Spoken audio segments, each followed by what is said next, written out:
যে কোনো মিষ্টির দোকানে যে নিরামিষ খাস্তা কচুরিগুলো পাওয়া যায় সেগুলো খেতে কিন্তু দারুণ লাগে। তো আজ আমি আপনাদের সাথে সম্পূর্ণ নিরামিষভাবে মুগ ডালের খাস্তা কচুরির রেসিপি শেয়ার করব। এই খাস্তা কচুরিগুলো বানানো কিন্তু খুবই সহজ। ভিডিওটা পুরোটা দেখতে থাকুন, তাহলেই আপনারা বাড়িতে খুব সহজভাবে এই নিরামিষ মুগ ডালের খাস্তা কচুরিটা বানিয়ে ফেলতে পারবেন। একবার এই কচুরিটা বানানো শিখে গেলে আপনারা দোকান থেকে কিনে আনা ভুলে যাবেন। তো চলুন আর দেরি না করে ঝটপট এই নিরামিষ মুগ ডালের খাস্তা কচুরির রেসিপিটি দেখে নেওয়া যাক। মুগ ডালের কচুরি বানানোর জন্য আমি এখানে প্রায় 1 কাপ মতো মুগ ডাল 2 ঘন্টার জন্য ভিজিয়ে রেখেছিলাম। এই মুগ ডালটা খুব ভালো করে ধুয়ে পরিষ্কার করে নিয়েছি।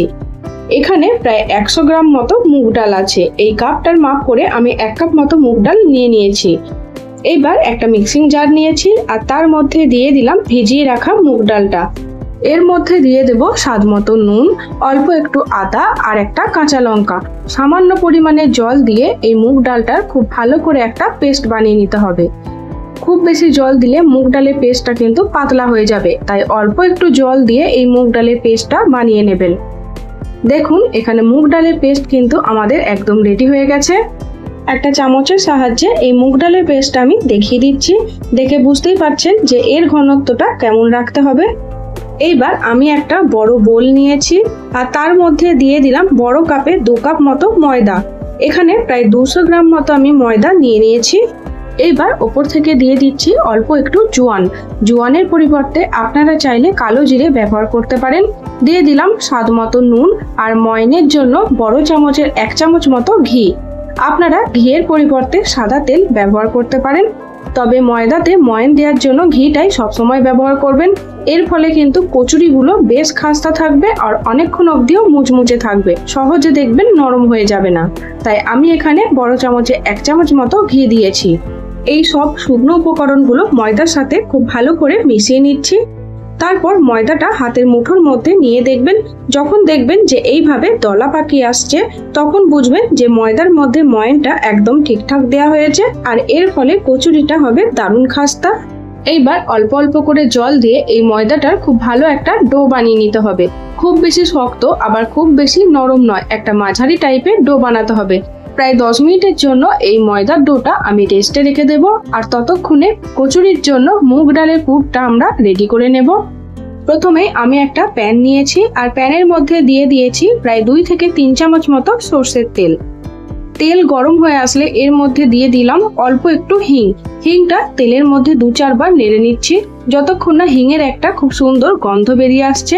এইবার এর মধ্যে দিয়ে দিলাম আগে থেকে পেস্ট করে রাখা মুগ ডালটা আর দিয়ে দিচ্ছি 1/2 চামচ মতো কাশ্মীরি লঙ্কার গুঁড়ো, সামান্য পরিমাণে হলুদ আর অল্প একটু চিনি।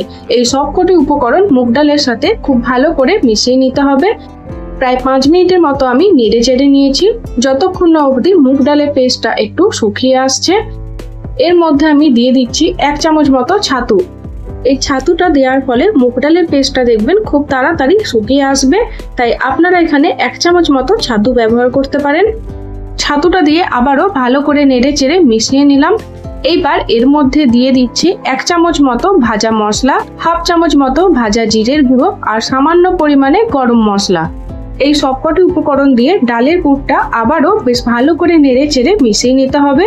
ডালের পুরের মধ্যে ভাজা মশলাটা অবশ্যই দেবেন, এর ফলে কিন্তু খাস্তা কচুরিগুলো খেতে বেশি ভালো লাগবে। কচুরিতে দেওয়ার জন্য মুগ ডালের পুর কিন্তু আমাদের একদম রেডি হয়ে গেছে। এইবার এই মুগ ডালের পুরটা একটা আলাদা বাটির মধ্যে ঢেলে নিচ্ছি আর এটাকে 5 মিনিটের জন্য ঠান্ডা হতে দেব। এই ডালের পুরটা কিন্তু আপনারা 1 থেকে 2 সপ্তাহের জন্য স্টোর করে রাখতে পারবেন। ডালের পুর ভরে ভেজে নিলেই একদম গরম গরম আর খাস্তা কচুরি রেডি হয়ে যাবে। এইবার আগে থেকে মেখে রাখা ময়দার ডোটা আমি আবারও একবার মেখে নিচ্ছি আর এর থেকে প্রায় 6টা মতো আমি লেচি বার করে নিয়েছি। আপনারা কচুরি সাইজটা যেমন রাখতে চান সেই অনুযায়ী এই লেচিগুলো তৈরি করে নেবেন। আমি এখানে মাঝারি সাইজের প্রায় 6টা মতো খাস্তা কচুরি বানিয়েছি। এই ময়দার লেচিগুলো একটু হাতের সাহায্যে গোল করে চেপে পাকিয়ে নিচ্ছি। দেখুন ময়দার লেচিগুলো কিন্তু আমাদের একদম তৈরি হয়ে গেছে। এইবার একটা করে ময়দার লেচি নিয়ে এর মধ্যে একটু গোল করে নিতে হবে। ঠিক যেমন ভাবে আমরা পিঠের মধ্যে পুর ভরি ঠিক সেইভাবেই এর মধ্যে দিয়ে দিচ্ছি আগে থেকে তৈরি করে রাখা মুগ ডালের পুরটা। আর খুব ভালো করে কিন্তু মুখটা বন্ধ করে নিতে হবে। আমি যেমন ভাবে ঘুরিয়ে ঘুরিয়ে এর মুখটা বন্ধ করছি, আপনারাও ঠিক সেইভাবেই কচুরির মুখটা খুব ভালো করে বন্ধ করে নেবেন। যদি মুখটা খুব ভালো করে বন্ধ করা না যায় তাহলে কিন্তু তেলে ভাজার সময় কচুরিটা ভেঙে যেতে পারে আর এর থেকে পুরটা বেরিয়ে আসতে পারে। হাতের সাহায্যে এই কচুরিগুলো গোল করে নেওয়ার পর তারপর একটু চ্যাপ্টা করে নেবেন। আমি যেমন ভাবে দেখাচ্ছি আপনারাও ঠিক সেইভাবেই এই খাস্তা কচুরিগুলো তৈরি করে নেবেন। আর এই কচুরিগুলো কিন্তু একটু মোটা টাইপের হয়। দেখুন একটা কচুরি কিন্তু তৈরি হয়ে গেল। ঠিক এইভাবেই কিন্তু বাকি কচুরিগুলো তৈরি করে নিতে হবে। আর আমার রেসিপি যদি আপনাদের ভালো লাগে তাহলে অবশ্যই আমার চ্যানেলটি সাবস্ক্রাইব করে আমার পাশে থাকবেন। আমি দুদিন অন্তর নতুন নতুন রান্নার ভিডিও আমার চ্যানেলে পোস্ট করে থাকি। এই কচুরির মুখগুলো অবশ্যই ঘুরিয়ে ঘুরিয়ে খুব ভালো করে বন্ধ করে নেবেন, না হলে তেলে ভাজার সময় কিন্তু কচুরিগুলো ফেটে এর থেকে পুরটা বেরিয়ে আসতে পারে।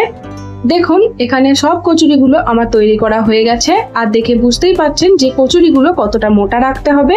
আপনারা চাইলে কচুরিগুলো হালকা হাতে অল্প করে বেলে নিতে পারেন। এইবার কচুরিগুলো ভাজার জন্য একটা কড়াইয়ের মধ্যে বেশ কিছুটা পরিমাণে তেল নিয়েছি। আর তেলটা যখন খুবই হালকা গরম থাকবে তখন এর মধ্যে এক এক করে কচুরিগুলো দিয়ে দিতে হবে। আমি এখানে দুটো কচুরি একসাথে দিয়েছি। এই কচুরিগুলো তেলে দেওয়ার সঙ্গে সঙ্গে কিন্তু পাল্টাতে যাবেন না। যখন দেখবেন কচুরিগুলো তেলের ওপর এইভাবে ভেসে এসেছে তখনই কচুরিগুলো পাল্টে দেবেন, যাতে দুই দিক থেকে কচুরিগুলো বেশ লাল লাল করে ভাজা হয়ে যায়। আর এগুলো ভাজার সময় কিন্তু গ্যাসের ফ্লেমটা একদম লোতে রাখতে হবে। এর ফলে কিন্তু কচুরিগুলো দারুণ খাস্তা আর মুচমুচে হয়।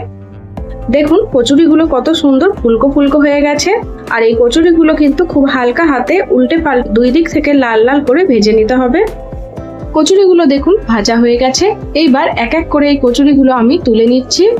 এই কচুরিগুলো ভাজা হয়ে যাওয়ার পর আমি তেলটা কিন্তু ঠান্ডা করে নিয়েছি। তারপর তেলটা যখন হালকা গরম হয়ে আসবে তখন আমি এক এক করে কচুরিগুলো দিয়ে দেব। কারণ এই কচুরিগুলো ভাজার জন্য কিন্তু তেলের টেম্পারেচার খুবই কম থাকতে হবে আর লো ফ্লেমে এই কচুরিগুলো ভাজতে হবে। এইভাবেই আমি সব কচুরিগুলো ভেজে নিয়েছি। এইবার একটা প্লেটের মধ্যে এই মুগ ডালের খাস্তা কচুরিগুলো আমি তেঁতুলের চাটনির সাথে পরিবেশন করে নিয়েছি। এই মুগ ডালের খাস্তা কচুরিগুলো কিন্তু একদম দোকানের মতো খেতে হয়। আর এর সাথে যে তেঁতুলের মিষ্টি চাটনিটা থাকে সেটা দিয়ে কিন্তু কচুরিগুলো খেতে দারুণ লাগে। একটা কচুরি আমি ভেঙে দেখিয়ে দিচ্ছি। আওয়াজটা শুনে আপনারা বুঝতেই পারছেন যে এই মুগ ডালের কচুরিগুলো কতটা খাস্তা আর মুচমুচে হয়েছিল।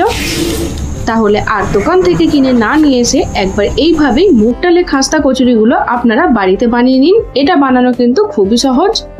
আমার এই মুগ ডালের খাস্তা কচুরির রেসিপি আপনাদের কেমন লাগলো অবশ্যই কমেন্ট বক্সে জানাবেন। আর প্লিজ আমার চ্যানেলটা সাবস্ক্রাইব করবেন।